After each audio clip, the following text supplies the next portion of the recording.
ഓം നമോ നാരായണായ.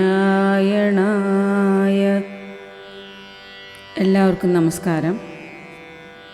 നാളെ ബുധനാഴ്ച ജൂൺ മാസം 10-ാം തീയതി ഭഗവാൻ കൃഷ്ണന് പ്രിയപ്പെട്ട ദിനം. മറ്റൊരു പ്രത്യേകത, പരമ ഏകാദശിക്ക് മുന്നേ ഉള്ള ദശമി വരുന്ന ദിനം കൂടിയാണ്. അതായത് ഏകാദശി വ്രതം അനുഷ്ഠിക്കുന്നതിന് മുന്നേ ഉള്ള തയ്യാറെടുപ്പ്. അന്ന് ഒരു നേരം മാത്രം ഭക്ഷണം കഴിച്ച് വ്രതമെടുക്കുന്നു. മനസ്സിനെ മറ്റു ചിന്തകളിൽ നിന്നും അകറ്റി ഈശ്വര ചിന്തയിലേക്ക് മാത്രമായി തിരിച്ചുവിടുന്നു.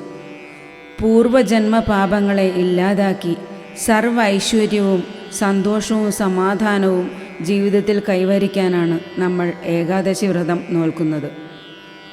അതിൽ ദശമിക്ക് വളരെ പ്രാധാന്യമുണ്ട്.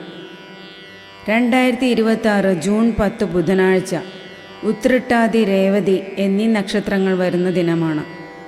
നമ്മുടെ ജീവിതത്തിലെ ദുരിതങ്ങളെയും പാപങ്ങളെയും നീക്കാൻ ബുധനാഴ്ച ദിവസം ചെറിയ ചില കാര്യങ്ങൾ ചെയ്യുന്നത് ഉത്തമമാണ്.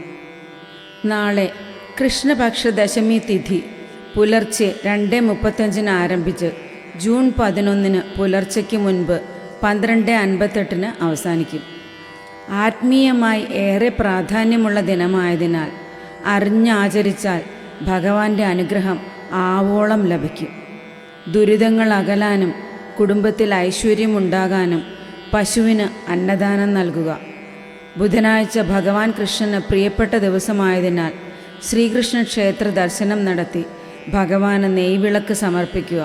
കൂടാതെ അവൽ നിവേദ്യം സമർപ്പിക്കുന്നതും ഉത്തമമാണ്. ഇങ്ങനെ ചെയ്യുന്നത് കുടുംബത്തിലും വ്യക്തിപരമായും സമാധാനം നൽകുകയും കാര്യവിജയം നേടാൻ സഹായിക്കുകയും ചെയ്യും. നാളത്തെ ദിനം ദേവീക്ഷേത്ര ദർശനം നടത്തി പൂമാല സമർപ്പിക്കുന്നതും നാഗദേവതയ്ക്ക് നെയ്വിളക്ക് സമർപ്പിക്കുന്നതും സർവമംഗളങ്ങളും ലഭിക്കുന്നതിന് കാരണമാകും.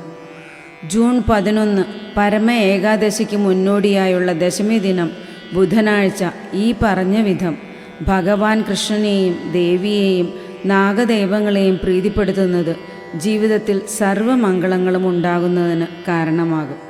ഏവർക്കും എല്ലാ നന്മകളും നേരുന്നു. ഓം